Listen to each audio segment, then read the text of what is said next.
La paracha de cette semaine qu'on va lire, B'siyata Dishmaya, ça va être Bo. Bo el Paro. Ça veut dire quoi, Bo el Paro? Ça veut dire viens vers Paro. Normalement, on doit dire en hébreu Lech el Paro. Va chez Paro, pas viens. Bo. Bo, ça veut dire viens. Je dis à quelqu'un Bohena, viens ici. Lech, ça veut dire va là-bas. Donc, normalement, quand Akadosh Baruch Hu, il ordonne à Moshe d'aller voir Paro, l'ordre devrait être formulé par les mots en hébreu qui correspondent à Lech el Paro, va chez Paro. Comme plusieurs fois, on va trouver ça après. On voit que Moshe Rabbeinu, il est ordonné Lech el Paro. Alors, celui qui se rappelle, dans le cours de l'année dernière, on avait expliqué l'explication chassidique de Bo el Paro, qu'au fait, Moshe Rabbeinu, il a été envoyé vers un niveau de Paro qui est extrêmement élevé. C'est que s'il y a quelque chose dans la Touma, chaque chose qui se trouve dans la Touma, dans l'impureté, Akadosh Baruch Hu, il a fait quelque chose dans l'impureté. Et si on voit que Paro, il est tellement impur, c'est vraiment une klipa qui est extrêmement impensable, comme sa cruauté, sa méchanceté, et comment son cœur, il a été fermé à voir les miracles divins qu'il voyait devant lui. Alors, il est évident qu'il existe un niveau de Kedusha, un niveau de sainteté qui est très, très élevé. Et là, Moshe Rabbeinu, il devait donc s'élever à ce niveau de sainteté pour pouvoir justement annuler le Paro qui se trouve en bas. Donc, si tu veux, il devait monter, Bo. C'est un niveau qui est encore plus haut, si on veut, que de Moshe, qui appelle Moshe. Donc, le fait même qu'il va monter vers ce niveau-là, il va s'élever vers le niveau qui est au-dessus de un niveau extrêmement élevé, il va réussir par cette élévation à annuler le Paro qui se trouve en bas, le Paro Gashmi qui se trouve en bas, le Paro matériel qui se trouve en bas. Donc c'est pour ça qu'il y a marqué Bo, parce que justement c'est pas juste va, mais c'est Bo, c'est un niveau spirituel qui est extrêmement élevé où Moshe il doit pas aller là-bas, mais venir vers là-bas parce que c'est un niveau qui est très élevé. On avait expliqué ça, on dit ça en bref, mais j'ai vu une autre explication sur le mot Bo el Paro. Si un juif il a envie d'annuler le Paro qui se trouve dans lui et qui veut vraiment se mettre, comment on fait ça? En se mettant dans la Torah, en se mettant dans les mitzvot. Alors il a besoin de venir. Ça veut dire quoi? Il n'a pas besoin juste d'aller, il a besoin de venir, il a besoin de rentrer dans la Torah, de rentrer dans les mitzvot comme il faut, de rentrer jusqu'à tel point, si on veut, que ça devient une partie avec lui. Et ça veut dire quoi? De telle manière que lui et la chose ne sont pas différés, ne sont pas différents. C'est pour ça qu'il y a marqué Bo. L'homme, il doit venir vers l'étude, d'accord? Que ce qu'il étudie vient dans lui, rentre dans lui.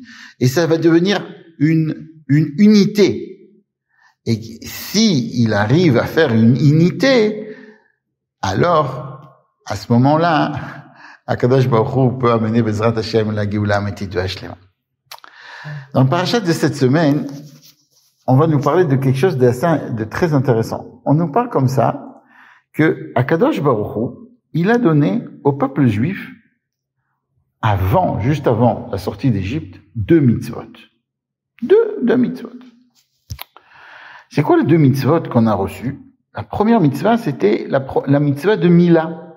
Akadosh Baruch Hu, il a ordonné au peuple juif de faire la Brit Mila. Et la mitzvah de Korban Pessah. On dit comme ça, le Midrash dit qu'au fait, il a dit à tous les juifs de prendre l'agneau, et cet agneau-là, de le prendre dans quelques jours avant, 4 jours avant. Quand il y avait quelqu'un qui leur demandait qu'est-ce que vous allez faire avec cette brebis, il leur disait on va le tuer, on va l'amener, pas le tuer, on va l'amener en tant que korban. Et tout le monde, bien sûr, la brebis à l'époque, chez les Égyptiens, c'était leur dieu.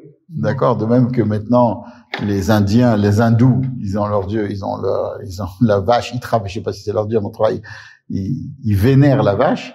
À l'époque, vraiment, ils vénéraient l'agneau, les brebis, tout ce qui était Et justement, il leur a demandé de prendre ça 4 jours. Pourquoi 4 jours? On dit, le Midrash il dit 4 jours, parce que des fois quand tu fais des choses rapidement comme ça, alors tu n'as pas vraiment l'intention de le faire.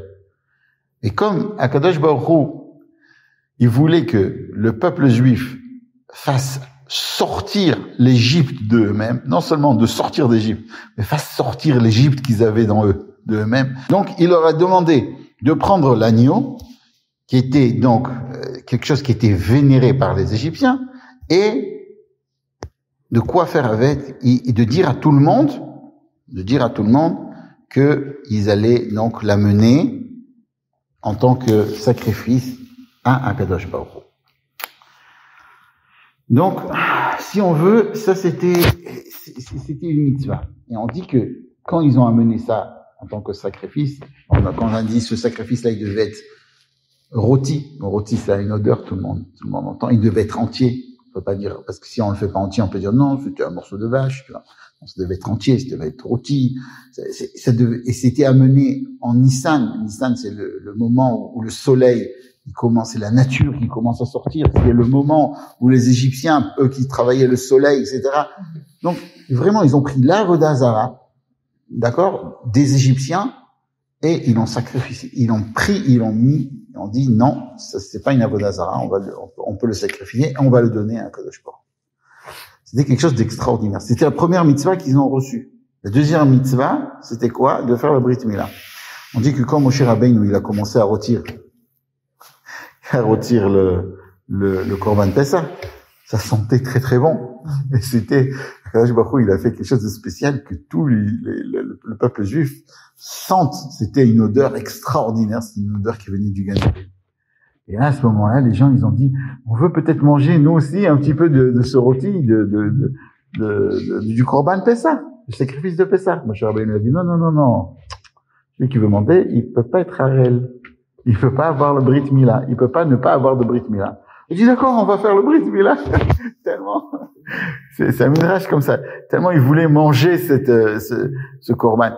C'est une image, ça veut dire que c'était tellement approché d'Akadosh Baruch Hu, il sentait la bonté dans la divinité, qu'il voulait absolument faire partie du peuple juif. Et ils se sont dit, on est prêt à souffrir, on est prêt à faire la Brit Mila. Et c'est pour ça qu'il y a marqué, Evor alaych ve'erech mitbosseset bedamai, va'omar lach bedamai chayi, va'omar lach bedamai chayi. C'est un pasouk qu'on dit à chaque fois, le Leil HaSeder. Parce qu'au fait, il y avait beaucoup de gens en Égypte qui n'avaient pas fait de Brit Mila. Pas que les enfants. Les adultes non plus n'avaient pas fait de Brit Mila. Et justement, Akadosh Baruch Hu leur a dit, vous devez faire la Brit Mila. Et Rashi, il nous dit, il amène comme ça dans Rashi, Aya Rabbi Matia ben Charash Omer. Rabbi Matia ben Charash, il disait, Are ou Omer ve'evor alaych verech v'ine et itech et dodim. Et voilà, je vais passer sur toi et je vais te montrer que maintenant c'est le moment de l'amour entre le peuple juif et Akadosh Baruch Hu. Voilà, c'est le moment où est arrivé la Shvoua, le moment que j'ai juré à Abraham, chez Gaël et Banav, que je vais sauver ses enfants. Velo ayu beyadam mitzvot litasek behem. Il n'avait pas de mitzvot pour s'occuper. Kedesh yigalu, pour qu'il soit sauvé. Chez Neymar, vat eron ve'ereya. Tu avais rien. Tu avais rien du tout comme mitzvot. Mais Natan lem shte mitzvot, il leur a donné 2 mitzvot, Dam Pesach et Dam Mila. Il leur a donné 2 mitzvot. On dit comme ça qu'il y avait une fois un frère, 2 frères, Shem Ishmo, qu'Hachem nous protège de choses comme ça. Ils se sont disputés à cause, je sais pas, on va inventer, on va dire, ils se sont disputés à cause d'un héritage. Un frère, il voulait ça, l'autre frère, il voulait ça. Ils n'ont pas réussi à arriver à un accord. Ils se disputaient. Ils se parlaient plus. Et des jours, des semaines, des mois, ils se parlaient plus. Chaque fois qu'un est passé de notre côté, l'autre est passé de l'autre côté. Chaque fois qu'un est venu à quelque part, l'autre est passé ailleurs. Ils voulaient pas se voir.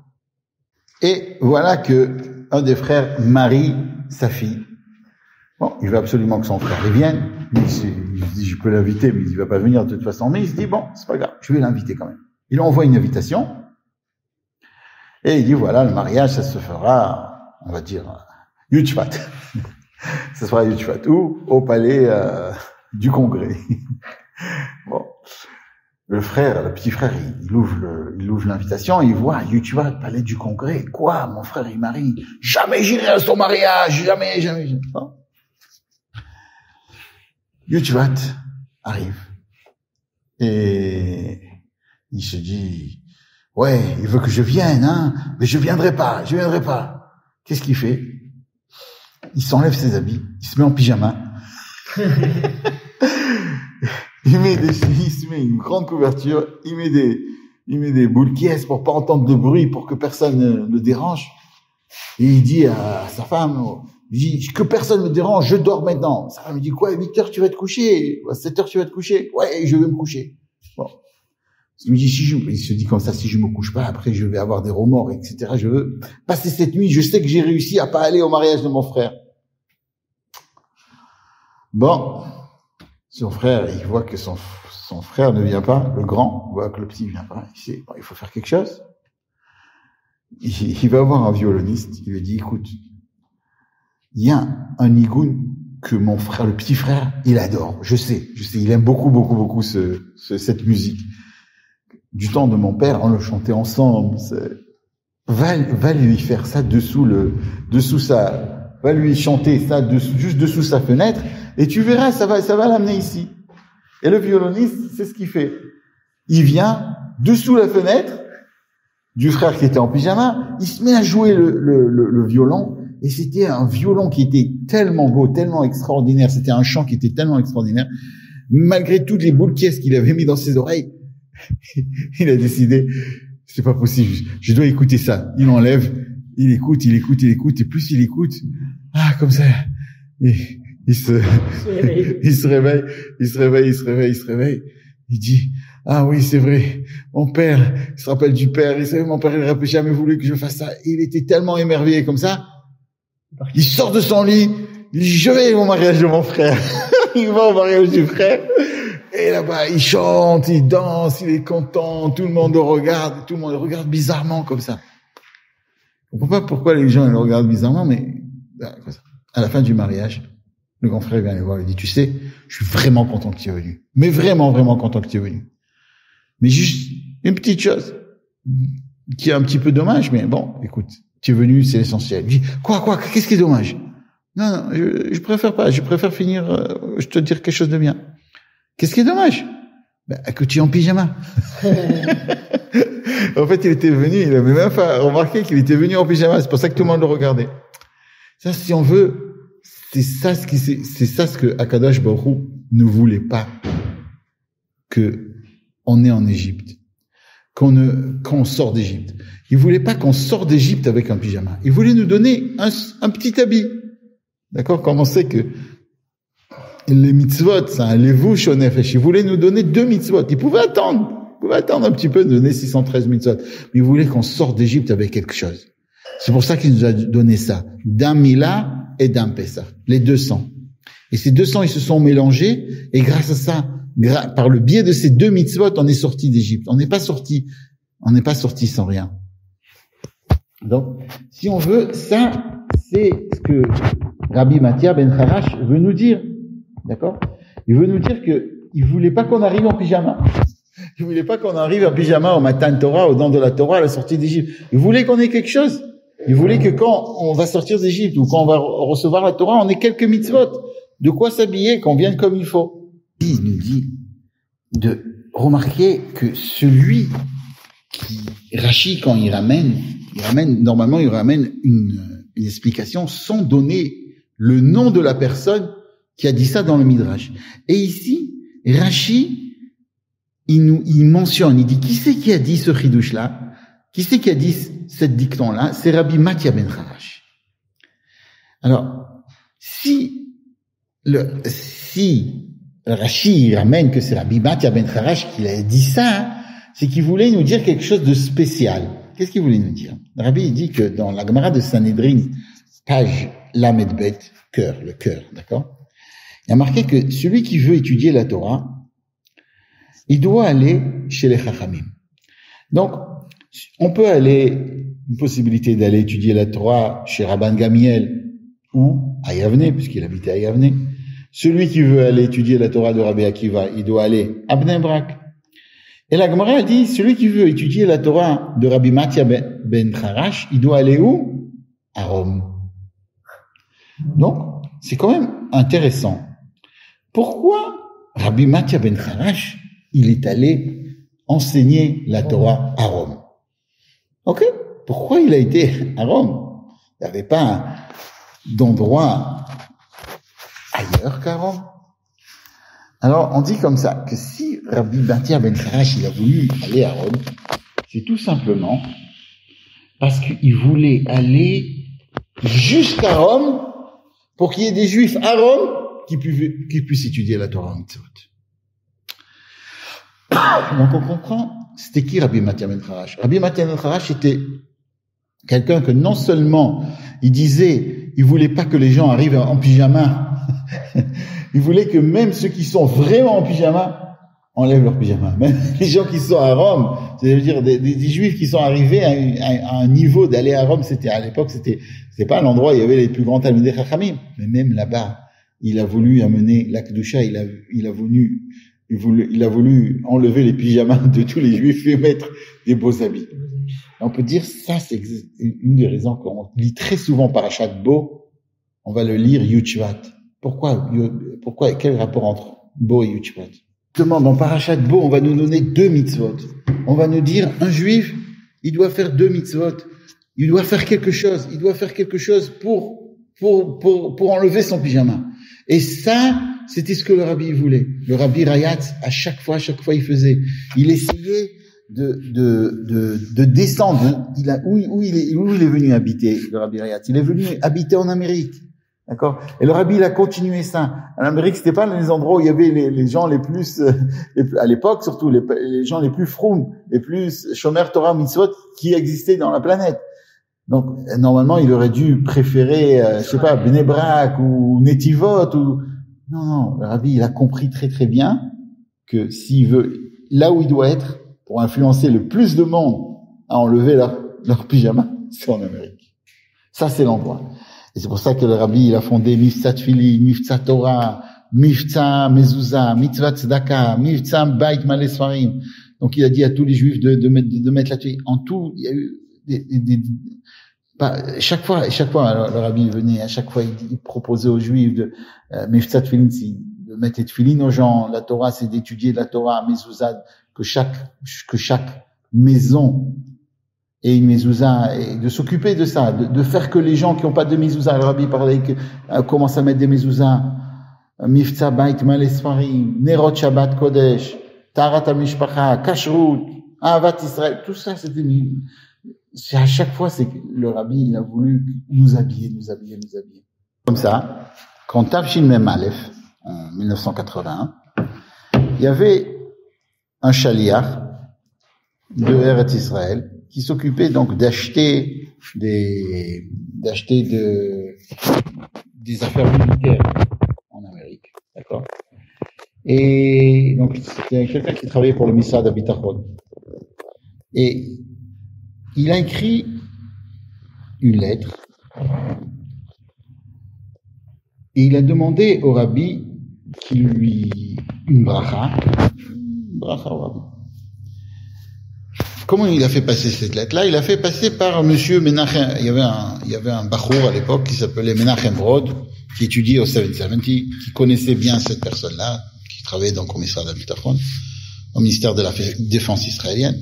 Et le Rabbi, il lui a répondu, Anaga Yomit El Shulchan Aruch. Lui, il a demandé donc au Rabbi une bracha, et le Rabbi, il lui aurait répondu, Anaga Yomit El Shulchan Aruch. Conduis-toi journalièrement d'après le Shulchan Aruch. Et là, il a vraiment pas compris. Il a écrit au Rabbi, mais Rabbi, je suis pas religieux. Quand tu veux, je demande une bracha, Qu'est-ce que tu me demandes maintenant que je me conduis tous les jours d'après le Shulchan Aruch. Et même si je voudrais me conduire d'après le Shulchan Aruch, il lui a écrit. Mais tafasta merubelo tafasta. Si tu veux que toutes les journées je sois un religieux avec des péotes, ça ne peut pas marcher. Tafasta merubelo tafasta. Je vais rien faire. Mais ce que je vais faire, je vais m'arrêter. Dans son langage. On ne sait pas exactement ce qu'il avait pris, mais c'était le tochen. Alors Rabbi lui a dit, comme je t'ai marqué Alpi Shulchan Aruch, alors Alpi Shulchan Aruch, tu dois aller doucement. Tu dois faire les choses doucement, doucement. Tu dois aller tu dois aller d'après ton rythme à toi. Je t'ai pas dit quel rythme. J'ai dit Anaga Yomit Alpi Shulchan Aruch, peut-être pour toi si tu commences avec les tefilin, tu commences avec les mezuzah. Et ça, c'est ce qu'on vient de dire tout à l'heure, que le Rabbi, à chaque fois, il faisait des miftaïm. Mifta Torah, mifta tefilin, mifta mezuzah. C'est quoi ces miftaïm que le Rabbi disait? Parce qu'il savait sur quoi, c'est quoi l'importance qu'un juif qui doit commencer son chemin dans la Torah, il doit commencer doucement, il doit faire une mitzvah. Et ça aussi, ça fait partie du Shulchan Aruch. Et si quelqu'un maintenant, il va dire, je vais tout garder d'un coup, c'est sûr qu'il doit tout garder d'un coup. Mais il doit le faire doucement, d'après sa capacité, et avancer, et aller, et tout faire pour arriver d'après ses kelim à lui, d'après ses habitudes à lui, comment arriver vers le haut. Et l'essentiel, toujours, le Rabbi disait, c'est de regarder en haut, de regarder vers le haut, de monter. Et on peut comprendre pourquoi, alors, pour enlever ce pyjama qu'on avait vu tout à l'heure, ce qu'il faut faire, il leur a donné 2 mitzvot au début. Il lui a donné, c'est quoi les 2 mitzvot? Dam Mila, Dam Pesach. Pas tout de suite, il leur a donné 613 mitzvot. Pourquoi? Parce que Moshe Rabbeinu, il savait qu'est-ce qu'il pouvait. C'était quoi la capacité? C'est quoi la capacité du peuple juif de l'époque? C'était cette capacité. Et chacun, il doit aller d'après sa capacité, mais toujours monter. Ça veut pas dire que quelqu'un, il doit pas faire tout. Il doit tout faire. Mais il doit tout faire d'après, comme le Shulchan Aruch veut que pour cette personne, il le fasse. D'accord? Donc, toutes les mitzvot qu'on fait, on doit les faire. On doit demander à quelqu'un, à un rave, etc., comment je peux m'améliorer, et qu'est-ce que je dois faire, et comment je dois faire. Et chaque personne doit avoir une adracha, comment monter, et comment s'élever. On raconte comme ça, une fois, que il y a quelqu'un qui est venu chez le rabbi, et il a dit, je comprends pas pourquoi le rabbi, il donne à tout le monde un mifta comme ça, un mifta de mettre les tefilin. Il dit, alors je comprends pas du tout, rabbi. Et ces gens-là, il le dit comme ça, c'est comme si tu prenais quelqu'un qui est habillé de la façon la plus minimale, d'accord? Et tu lui mets une cravate. Ça veut dire quoi, tu lui mets une cravate? Ça sert à rien. La personne, elle fait pas Torah mitzvot, elle garde rien. Et d'un coup, tu lui mets les tefilin, tu lui mets une cravate. À quoi ça sert? Alors, c'est évident que quand on parle de juif, dès qu'on parle d'un juif, alors il est malé Torah mitzvot, comme il est marqué, Afilu Rish'ei Israël, Afilu Posh'ei Israël, pardon, ils sont mêlés mitzvot kirimon, ils sont remplis de mitzvot comme une grenade, parce que c'est évident que un juif, à chaque fois, il va donner, il donne de la tzedaka, il aide quelqu'un d'autre, ou quelqu'un il donne la tzedaka à une synagogue, alors après les gens là-bas dans la synagogue, on fait kaddish, on fait des kedusha, on fait des mitzvot. Et en fait, c'est grâce à la personne qui a donné de la tzedaka. Et à chaque fois, un juif, en fait, il est plein de mitzvot. Il aide ses parents, il aide ses enfants, il aide ses frères. Tout le monde est en train d'aider, de faire de temps en temps. Un juif, il va à la synagogue Kippour. Chaque juif est plein de mitzvot. Mais cette personne-là qui a posé cette question-là au Rabbi, elle comprenait pas. Elle dit, je comprends pas. Ici, il est pas froum, d'accord? Pourquoi tu lui mets? À quoi ça sert de... C'est comme si c'était quelqu'un sans chemise et tu lui mets une cravate. Et le Rabbi lui a dit, au contraire, quand je vais mettre une cravate à quelqu'un, alors il va remarquer qu'il est sans chemise. Grâce à ça, c'est ça qui va l'aider à faire Torah mitzvot. C'est pour ça que le Rabbi, à chaque fois, il rappelait à ceux qui n'avaient pas l'usage, ceux qui n'étaient pas froum, il leur disait, rajoutez une mitzvah, faites encore une mitzvah, encore, et Bezrat Hashem, grâce à ça, grâce au fait que même les gens qui sont à Rome vont avoir des mitzvot, grâce à ça, on va pouvoir accepter et recevoir le Mashiach. Et ça, c'est Parashat Bo. On a commencé avec Bo, ça veut dire rentrer dans la mitzvah. Rentrer, ça veut dire s'attacher avec la mitzvah. Et grâce au fait que chacun de nous va s'attacher avec les mitzvot qu'il fait et que les mitzvot va devenir une entité, on va être une entité. En nous et la mitzvah, on va rentrer dedans, on va faire partie de la mitzvah. Bezrat Hashem, ce Yud là, on va avoir Bezrat Hashem le Giloui du Mashiach. Même avant Yud aujourd'hui déjà, on va avoir le Giloui du Mashiach. Avant Parashat Bo, qu'on puisse danser avec le Mashiach à Jérusalem, Bahar Habayit, Yerushalayim, Tekef U'Miyad Mamash.